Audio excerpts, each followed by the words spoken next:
Eso es el desierto.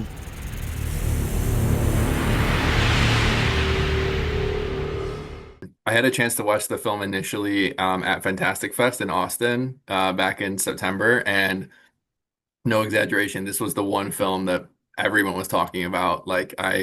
Everyone was saying you have to go watch this, and I was so glad that I did. So it's a privilege to be able to break things down with you today.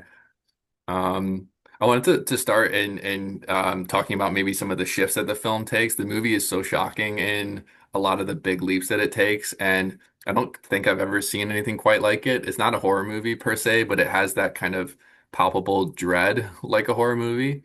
How would you classify Sirāt from a genre perspective? Good question. When we were starting the film to finance the film, we were calling it a psychedelic road movie. So when you use that word psychedelic, that means that you mix realities and genres. So, and that's what life, life works like this, you can start on a comedy and your day can become a drama, or you are depressed and suddenly you fall in love, I mean, life doesn't is changing and is shaking you, is a way to take care of you, through crisis life take care of you. And and life never calls you, and tells you, be careful, George, next week you're gonna have a test, so yeah, road movie, survival, uh religious film, not a religious film. It's an Eastern Mm, of the Westerns, but the esoteric ones are Easterns. They go east. mm. What else?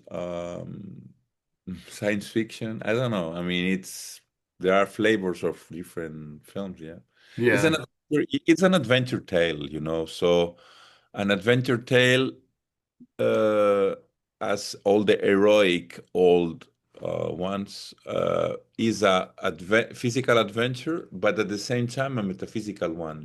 Mm. For Yeah. example, the Quest of Graal. The Arturic tales.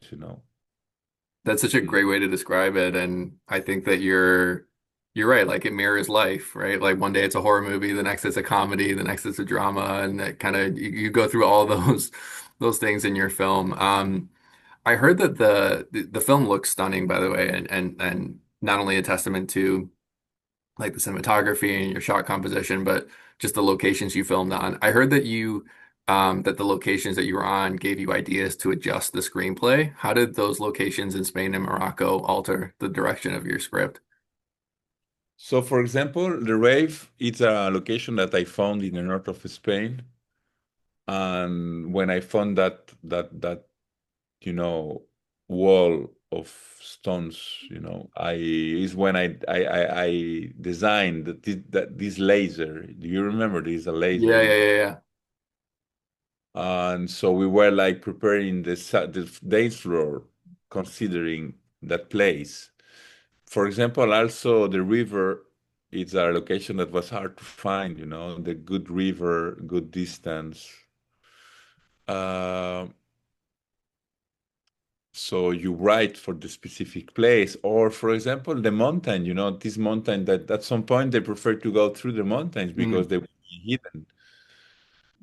And so this I was looking for a lot of tracks and in roads in Morocco, and obviously when you find the right place, and that what is tasty for a filmmaker like me, to arrive to a place, to feel the place, and to adapt yourself to the place. mm. I like it. Yeah, I think that's so interesting. The location feels like a character unto itself in the film.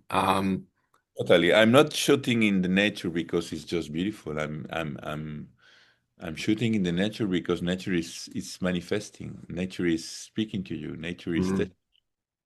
Yeah, and it forms every moment of the film. I love the the cast in the film, and I also heard that many of them were not professional actors. I'm curious what that process was like to cast some of the supporting players, and why did you opt for people who maybe didn't have professional acting experience? It was one of the several risks that this film has. Um, you know, because it's a film with a lot of visual effects, so it's difficult to do scenes with visual effects with non-professional actors. You have to go fast. It's really abstract for them, you know.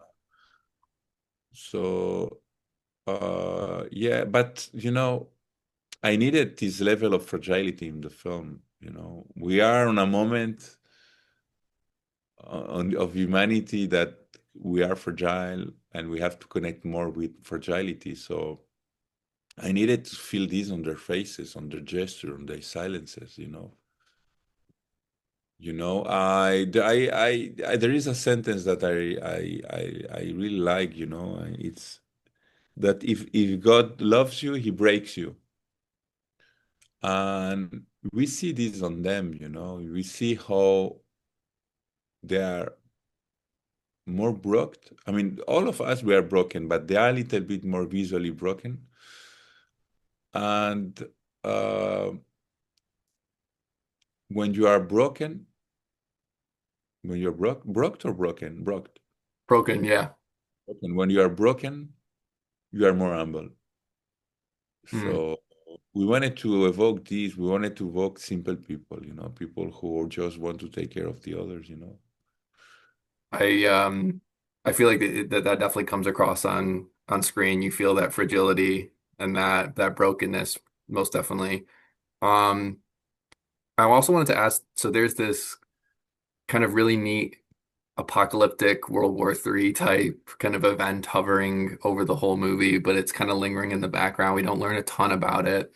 Why was that an important backdrop for the film? And was there ever a version that you considered where you went into greater detail about what that global conflict entailed? Yeah, I think that a film has to connect with the fears and the dreams of your generation. And it's there. I mean, look what is happening in the world. So mm, after there are people from our society who doesn't want to change, but everybody has fears today.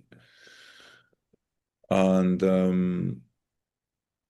I belong to a generation of people who, since we are child, we know that this world is as has to change.